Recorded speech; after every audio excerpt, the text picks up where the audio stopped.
Right, first things first to kick this off, yeah, our away form absolutely horrendous, isn't it? Over a year now since we last won away, about 8 or 9 months since we actually got any points at all. Yeah, it's abysmal. So with that in mind, I thought I'd give it a go. I think this is how Reading are finally going to win away. I think whatever Sis does this weekend, the formation I think is probably best at the moment, even if away or home. Really is a 4-3-3. So yeah, it shouldn't be that hard for the players really to transition into that because they kind of been playing a similar, it's more forward midfield than free. But again, the wingers can come in and out as they do, you know, how football plays anyway. So I'm going to go for the start 11. I would have Button in goal because I think out of all the goalkeepers we have, he's proven he's good.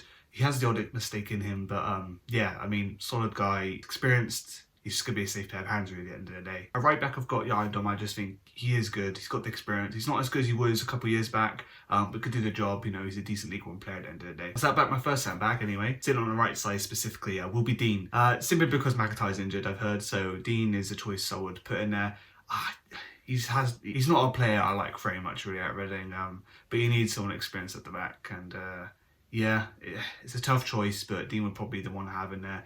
You know, can win headers. He's not pacey at all, but we're going to the other centre back who will actually cover that for him. But yeah, no, he's not that great. But for all the options we have, I would put probably Bindon in there, but he's more of a second choice because Bindon, I feel like, has more mistakes in him. But to cover for any Hardy D mistakes, I've put Nelson Abbey alongside him. I think this guy is outstanding. He's probably our best centre back at the club right now. His pace is amazing. What centre backs have pace in a League One team really? Not many, I think. So we have quite a unique player there, and obviously he's gifted. He's alright. He has the bad pass here and there. But really that's nothing to take away from a reason you should really start him. He's vital. He's going to help any situation they have a counter-attack. He'd be there to try and get him down and do the best. I don't think he's lost many duels actually when it comes to it. So yeah, we're quite secured with him, so you have to play him. And left back, well, the crucial one in this team that's always up in the air and never really secured, is it? I'm going with Carson. We have options, of course. We have Mola. Actually, I do think he might be injured. We have Guinness Walker, who isn't. Even Dorset can probably play there.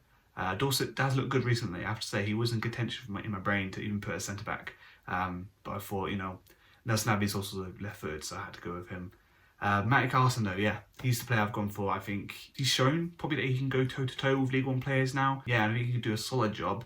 Obviously, it's always a danger whenever the attacking team have the right wing and he's trying to cross in the ball. That's always been a weakness. I can't think of one left back who's done alright against that. But I think Carson has now played enough games to really, you know, get the grit going on when it comes to away games. So I'll go with him. The first of my three in midfield is going to be Savage in centre defence mid. I think you need a holding player there as like an extra cover, you know, stays back, doesn't really go forward too much, but helps pick up passes, comes back in lead. I mean, was it Hudson and Savage have both done that quite heavily throughout the season so far, so it'll be nothing new to him.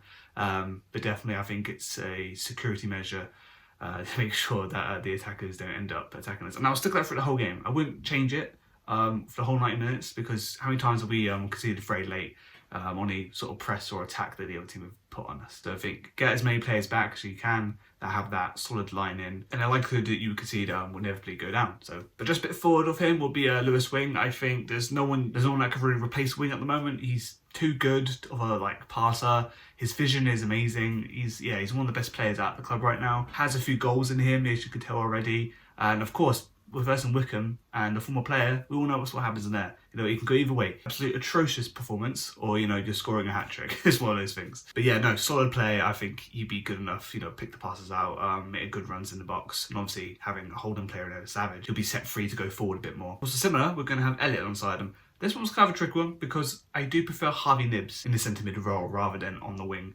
He does an okay job. But I think he is better in the centre mid. But I have gone for Elliott simply because he doesn't get a lot of game time at the moment, and what he does show on the pitch is pretty good. Times where he has performed bad have been on the wing, I have to say. If you look back on games where he's been on the wing or such, he's performed badly. It's because that's not his position, clearly. He does alright, you know, he can get forward. A bit like Wing, he likes to get forward. I've just said that twice, so I guess it makes my point. Likes to have a shot here and there, and yeah, I just think he'd be a good attacking sense. And he is quite quick, to be fair, you know, quick with his feet. He got that Ejara-esque feeling about him when he does have the ball, doesn't really lose it much at all. So yeah, just an extra player that can get us forward, you know, a bit of 1-2 passes here from Wing and Elliott perhaps. I'm going to go with our front three. Mentioned him already, but I'm going to go with the left wing. I'm going to go for Harvey Nibbs. Obviously, I've already expressed that I feel like it's not his position that he's best in. but it's a position that he has played throughout the season quite regularly. So he knows it well. Do I feel secured with him being there? Not really. But I think out of all the options we have, he's going to be the best one. Makaru is not fit, I don't believe. But if he was, I'll probably play him there. And then I'll have Harvey Nibbs slot where Elliott is, and Elliott on the bench. But Nibbs already has shown he can score a goal here and there. And yeah, he can just supply a lot of good range. He does always ask for the ball to be played over the top so he can run onto it. And that could be something we could take advantage of, given the fact that hopefully given the fact that our opposition's right back isn't quick. We might be able to get away with that. Yeah, can hold the ball pretty well. A bit recent, he has a bit made a few mistakes. I mean, what was it against Shrewsbury? Absolutely, just don't know what he was doing there really with the ball right at the edge of the goal. But no, yeah, I'm trying to convince you the fact that Reading will probably win with this side. So yeah, Harvey Nibbs, it's just a solid player really at the end of the day. Yeah, a good chip in for you. On the right wing, I've gone for Aziz. Aziz is someone at the moment you don't want to pick because he has no final product, but you want to pick because he gives you so many chances. A lot of people I've heard say, drop Aziz, he's not good enough. Yeah, we'll have him for this season, but get rid of him, try and make some money or something like that. But you got to stick with him. You can see that he wants to try. You can see that he's constantly going for it. It's just a confidence thing, surely, It's got to be, because if it's anything else, I don't know what it was, but when he first started playing for the first team, he did score a few times. He got injured after that and was out for a long time. He is capable of it. It's clear to see that he's capable of it. Clearly, he does something in training to get picked every time, so that's put faith in me to go for him. Yeah, and he just offers that pace. Looks to run at the defence. Doesn't seem to carry away and pass it back all the time. So it's one of those things where he's reliable really to get the ball forward, and that's what we need. We need goals when it comes to away games. But speaking of goals, Sam Smith, he's going to be the man up front. Yes, I've gone for a solo striker. That's simply because I think we would perform that better way. And obviously with this formation, you can't really have a second striker. I mean, you could with a fluidity setup sort of thing. I guess Harvey Nibbs or Aziz could come alongside and someone else could cover the position. But lone striker, I think, is probably our best option. It is a bit of a headache, though, actually, the whole striker position. When we have Kelvin E scoring a few times when he scored against the Arsenal under-21s twice, didn't he? So he's in form. Don Ballard went away with England this week, scored a hat-trick. I think it was a hat-trick anyway, so he's in form. But also Sam Smith scored a few times, since he's come back, he's chipped in goals. Purely based on my start 11 already, I feel like Sam Smith fits that better. It's just one of those things where you can start the game, and if things goes a bit sour, bring on Don Ballard, if things aren't matching up. But I've gone with the experienced head, I've gone with the player who's played more games than the others. And yeah, I think since he's in form, he's going to score goals. And yeah, the more chances he gets, he's going to score more. And of course, there are substitutes for a reason, so we can change them if we need to. I won't go through what the sub bench is in my mind over that. If anything, it's just whoever's fit, really. But yeah, that's my starting 11. Let me go through anything down below. Is it going to win? Who knows? I know it's very last minute, right before the game. But before the team sheets get announced, I thought, I'll get this out there.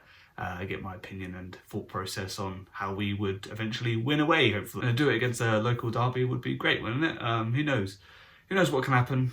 If anything, it's just shot in the dark, of course. Obviously, I'm no pundit or anything like that. This is just a fan sharing his thoughts. So yeah, if it happens and I'm right, then maybe I should apply for a Sky Sports perhaps or something. Who knows? But yeah, thanks for watching. Let me know what your opinions down below. Let me know what your start 11 is. And I'll see you guys next time.